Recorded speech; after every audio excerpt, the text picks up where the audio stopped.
welcome back. How are you guys doing? I know I haven't been posting as much as I should, but I'm trying to be a little bit more consistent with it. So today we're going to finish up what we did in the last video where we talked about the purchase and sales agreement. We're going to be talking about the assignment agreement. We're going to be going through it paragraph by paragraph and trying to understand exactly what every sentence means.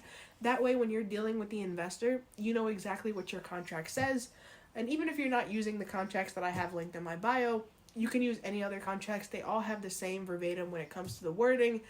So if you understand this one, you're going to understand any other one. So let's start. I just want to go over one thing before we start. This is the assignment agreement. This is the contract between you and the investor, the end buyer. This is the person that you assign the contract to. So let's say you got the contract at $200,000 with the homeowner. This is where you're assigning it for $220,000 and making that $20,000 assignment fee. So the purchase and sales agreement is between you and the homeowner. The assignment agreement is between you and the investor. All right. So first step we have is the subject property, which is the property address. So if you're talking about 123 Main Street, you would put 123 Main Street, the city, the state, the zip code. Pretty self-explanatory. The second part is this agreement is made between the assigner, your name and LLC, and the assignee, which is the end buyer, the cash buyer, regarding purchase of the above referenced subject property. So you are the assigner. You're the one that is wholesaling the property. The assignee is the end buyer, the cash buyer. Just so you guys don't forget, I have them labeled so you know exactly which one you are. So where it says assignor, it's your name, your LLC. Again, you don't need an LLC to start wholesaling. Eventually, after your first or second deal, I'd highly recommend it for tax purposes and liability, but you don't need one to start. And then for the assignee, it is the end buyer, the cash buyer, either his or her name or their LLC. Okay, next up.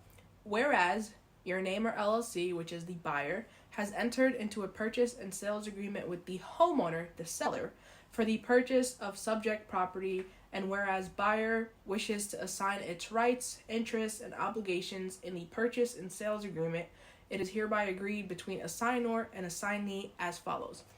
All right, so let's start. It says that you have entered into a purchase and sales agreement with the homeowner. So this is what you did with the purchase and sales contract.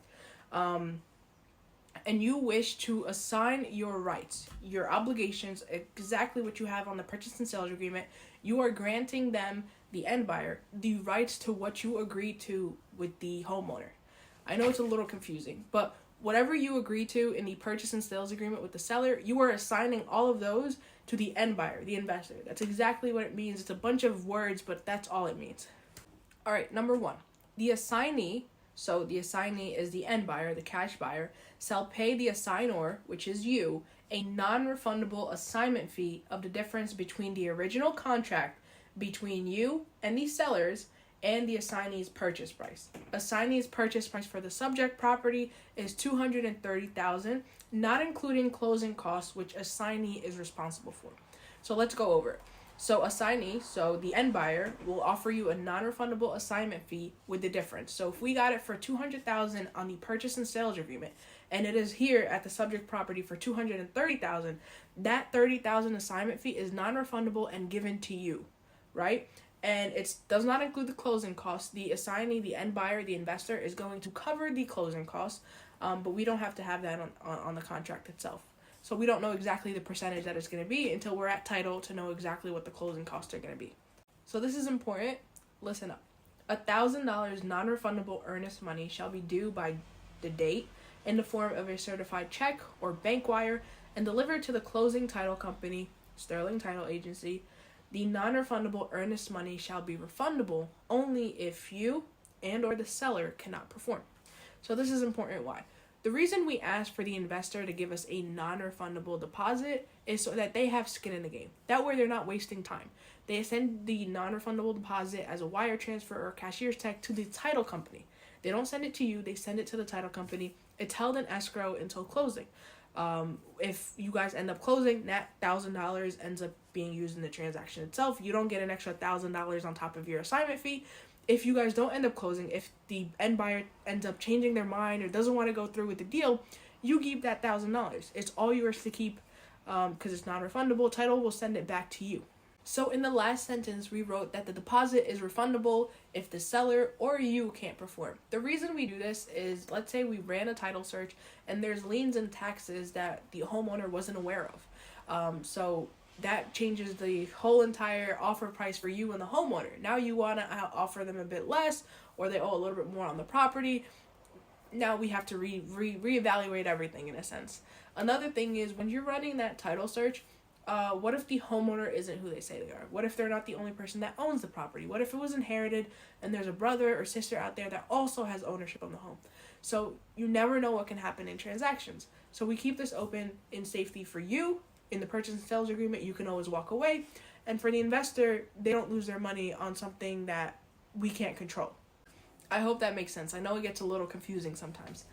So the next part is sellers and you, your name, your LLC, already have a purchase agreement on the property. This agreement is in connection with the purchase agreement. So it's basically saying that the purchase and sales agreement that you have with the homeowner is connected to the assignment agreement now that we're trying to assign to the end buyer.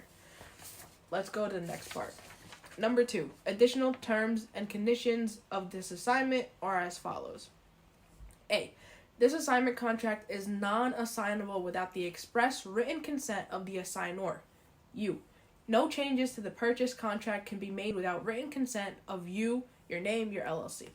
So what does this say?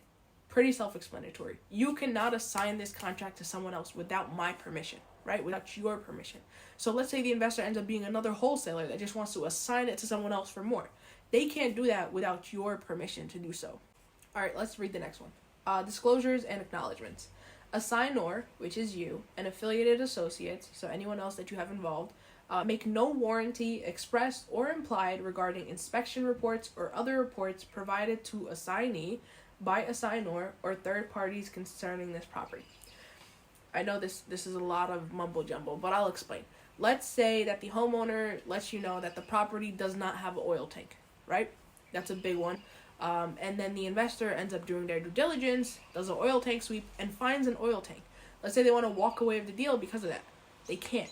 Just because you told them what the homeowner told you doesn't mean it was set in stone. They have to do their own due diligence. We are not giving them any guarantees implied or anything. We are not giving them anything but the information that we have in hand. So always double check before you tell the investor anything. And if the homeowner is telling us something, there's really so much we can do. Unfortunately, it happens. There's really not much. Like, this is what the homeowner is telling me. You have the right to double check it yourself, but that's all we can do for you. And this kind of saves us in the liability of it all. So the second part is assignee acknowledges that they are conducting a transaction dealing directly with the assignor for the purchase of subject property.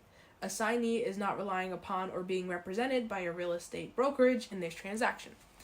So what this is saying is that we are going to be dealing with this, me and you. There's not a third party. There's not a real estate agent involved. There's not a real estate brokerage involved. You are dealing with this transaction, me and you. Pretty self-explanatory. And then the bottom, you sign, and the end buyer investor signs, and they send the wire transfer of the deposit, and you're all set. Once that title search comes back, everything is clean, everything is good. You close the transaction and make your assignment fee. So the assignment contract is a little bit more easier compared to the purchase and sales agreement. There's a lot more information when it comes to dealing with the homeowner. So everything that we agree to with the homeowner, everything that we write in the purchase and sales agreement gets assigned straight to the investor. So whatever we agree to, the investor has to deal with. So all we are is like the middle person that's just flipping the contract, right? Instead of flipping the house, we're flipping the contract, making $10,000, $20,000, $30,000, which is amazing. So I hope this explained all of the questions when it came to understanding this contract. If you guys have any questions, you guys can always just comment below.